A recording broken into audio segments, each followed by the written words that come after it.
Hello, everyone. This is the fourth part of this story. If you haven't seen the previous ones, we recommend you watch it first. I turned around quickly, but I had no time to dodge the blow to my head that had stunned me. Something crunched in my skull and a sharp pain pierced my whole body. Then everything swirled before my eyes, and I fell down. I woke up from being dragged with my arms around my armpits. The one dragging me was breathing heavily in the back of my head. He was heavy. I could tell by his voice that he was a man and that he was talking about me. As if through a veil, I realized he wanted to kill me. My reaction was purely instinctive. With a sharp jerk, I twisted around and grabbed my opponent. He stumbled backward in surprise and collapsed on his back. I piled on top of him trying to grab him by the throat. But the stranger quickly came to his senses and punched me in the head right where I'd been hit. I cried out in pain, but my hands gripped my opponent's throat even harder. The man beneath me wheezed. By some incredible effort, he managed to throw his leg up and roll over me.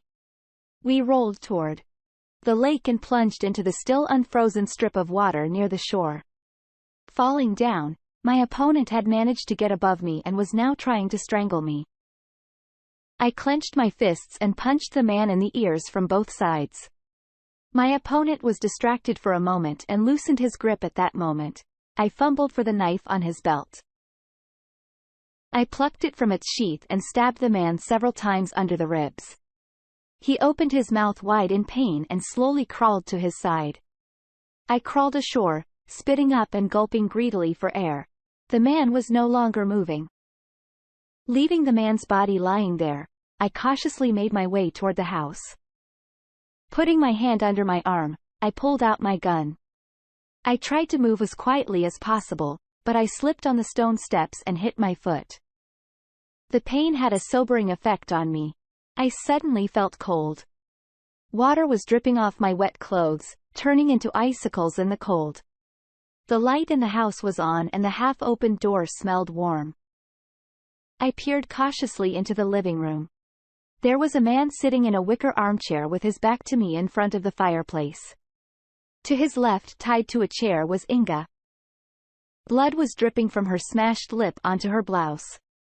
She twitched several times trying to free herself, but the ropes held her tight. "Have you calmed down?" The man was still sitting with his back to me, but his voice sounded familiar. "What a bitch you are." Inga's voice cracked with rage. "You bastard. You ruined my whole life." I could hear the man smirk. "Of course you are, but you like scum, didn't you? That's why you did not think twice and jumped into bed with me. You even got pregnant. You thought you'd tie me to you." The man turned his head and I recognized him. People's artist and playboy. It was your daddy that stopped me from getting what I wanted. But I got my revenge anyway. And you didn't even understand. Playboy poured a glass of cognac. "Do you want some?" "No." Inga groaned with helplessness. "So there, your baby was born alive. It was a girl, strong and healthy." It wasn't hard to make an arrangement with the doctor. A fat stack of bucks and compromising evidence shut him up for good. The girl was immediately bought for her organs. Some married couple. Their baby was dying and they had no choice. The money they paid me was long enough, and they told you the baby was dead. They even gave you a certificate. No. No. You're lying. Inga tried to free herself from the ropes.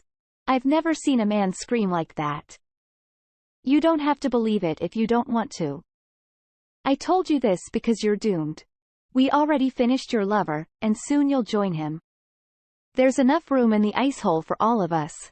The man took a sip of cognac and raised his gun. I decided to act without Chinese ceremonies. "Stand up. Hands on your head." "The police are working," I yelled in the voice of a drunken nun, commissioned officer standing in front of the recruits. From surprise, The playboy jumped out of his chair, knocked over the bottle of cognac on the table and stared dazedly at me and the gun pointed at him. "Hands behind your head, turn around." I kept yelling like a man on fire. The man obediently raised his hands and turned his back to me. I quickly stepped into the room and hit him on the back of the head with the pistol grip. Yes, Mao T.S. Eaton was right. The rifle gives birth to power. And although I am holding a pistol instead of a rifle, it doesn't change much the essence of the old Chinese communists' winged expression. I untied Inger.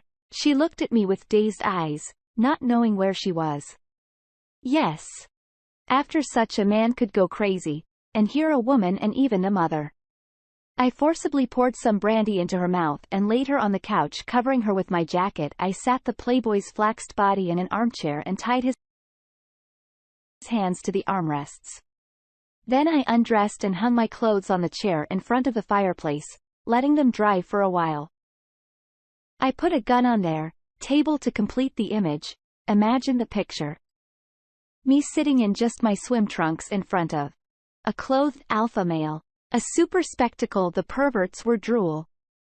I picked up the bottle. There was still cognac at the bottom, and I took a sip straight from the neck. I looked at the playboy. His eyelids twitched a few times. He came to his senses, pretending to be a hose. I patted his cheeks with my gun. "Uncle, stop pretending, you dirty pervert. You've been staring at me for a long time. Nasty." "Where is Nicholas?" the commissioner asked in a weak voice. "Aren't you attracted to my pumped-up body?" I openly mocked him. "Your Nicholas is dead." I threw him a sure so as not to disturb his decomposition. I took another sip of cognac. "Did you kill him?" "I did. Shouldn't I have?" I chuckled drunkenly. "You're finished. You hear finished." The playboy twitched his arms a few times as if he wanted to tear the armrests off. "You'll never get out of here alive. They'll just shoot you for murder." I looked at the twitching alpha male and I thought I saw foam coming out of his mouth and smoke coming out of his ass. "I don't think it will come to that if you tell me everything." I got up slowly from the table. "Who do you think you are?" The playboy twitched his arms again. "If you remember, I used to be in the intelligence service. That's one thing we learned, but we were trained to untie our tongues." I kicked him in the teeth with the handle of my pistol for a start. He coughed and spat out some teeth with blood. "That's okay. As an honorary alpha male, the dentist will put in new ones at a big discount."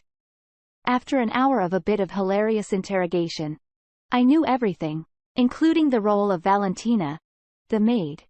It was she who warned the playboy that the mistress is going out of town. Inga, as a banker, was well aware of the machinations of her ex. In the near future, she was going to give him dirt on the police. This caused a quick and harsh reaction. "Playboy. It's easier and cheaper to eliminate a dangerous man than to negotiate with him." My clothes dried up a little and I got dressed. Then I pulled out my cell phone and called the police. It was 3:30 in the morning when a patrol car pulled up to the house, lighting up the area with its red and blue flashing beacon. Accompanied by the police, we drove back into town. The showdown lasted almost 2 days. At last, they left us alone, limiting us to an undertaking not to leave the city. What really helped was the recording of the playboy's conversation with Inger and me, which I had managed to make on my cell phone. Inger didn't show up for work for a week. It was scary to look at her. She cried all the time. I tried to keep an eye on her, afraid she might do something to herself. The police made a sluggish check of the maternity hospital, but they found no trace of the abducted girl. The DOP was dead. The staff had long since resigned or retired. In the end, the investigation came to a standstill. 2 months passed after our unsuccessful trip out of town. Inger went to work. I was staying with her. Nothing had changed in our relationship. She was coldly polite to me no more. Ahead of me loomed a session and, in the evenings, I leafed through my textbooks. One late March evening, my son called me. Daddy. Congratulations. You're about to become a grandfather. Natasha's pregnant. I couldn't hide my joy. Yes, Daddy, 4 months pregnant. And you didn't say anything until now. I was afraid of jinxing you. Did you call your mother? The son was silent, only a sniffle in the tube. Call your mother. She has always loved you, maybe even more than me. I remembered Inger's tragedy. Listen to me, call my son. More? I don't think so. All right, I will. A week later, called and said that he was going to come visit. I asked the landlady for 3 days off to be with my son and daughter-in-law. And where are they going to stay? Asked me India the next day. They will take a room in a hotel. I do not have my own place. Why so? Michelle did not leave. What a miser. Inger teased me. I didn't say anything. Invite them to my place. The house is big. There is enough room for all. At least I'll talk to young people in my old age. Inga pretended to sigh. I furtively looked at her.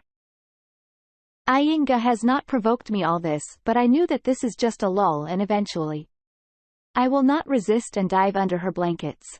In the morning, I met the children at the airport. It took us an hour and a half to get to Inger's house. Daddy, is it comfortable? Was worried. Living with a total stranger? He looked at me slyly. Or is there something between you? Stop interrogating Dad. Natasha smiled. When we get there, we'll see for ourselves. I could see her face clearly in the mirror. I felt like I was struck by lightning. This is too fantastic to be true. What if it is true? I looked at Natasha again. I stopped in front of the front door. I pulled my things out of the trunk and carried them into the spacious hallway. The children entered the house, curiously looking at the rich furnishings. Come, make yourselves comfortable. A smiling Inga came down the stairs to us. Feel as before. She did not finish speaking, but stared at Natasha, pressing her hands convulsively to her breast. My God. It cannot be. It cannot be. My baby. My baby. She spoke softly. Inga began to slowly settle on the steps. I barely had time to catch her. Help. I shouted at the bewildered son. We moved the woman on the sofa. Grandma Moshe, who jumped out to hear the noise, brought a glass of water. Natasha stood and silently looked at India. Then she looked at me in confusion. Natasha. It looks like your mother. I smiled. The young woman slowly sank to the floor. What's going on here? Michelle's frightened voice came through the door. What happened next? Everything is fine. Natasha really turned out to be Inga's missing daughter. We don't know for what reason the people who had bought her had abandoned their plans and put the child in a home. Michelle and Ing very quickly stepped into the role of grandmothers. Natasha gave birth to a healthy baby girl who was named Victoria. As you may have guessed, forgave his mother. He and Natasha moved in with Inger, and the previously dull house was filled with the babbling of an infant. Michelle left Shamsky after a month and took my last name. Perhaps she still hoped for something. Inger didn't give up hope either. Only I did not know all this, but to tell you the truth, and did not want to know. The fast train was carrying me to the northeast of a vast country with the rattle of the train wheels. The May sun was slowly rising over the horizon. The blossoming rowan tree smelled refreshingly spicy. Mountain ash blossoms a little later here than in the middle belt. Petals of bird cherry blossoms slowly swirled in the transparent air. I walked on the spring ground. A warm breeze gently swayed the ground.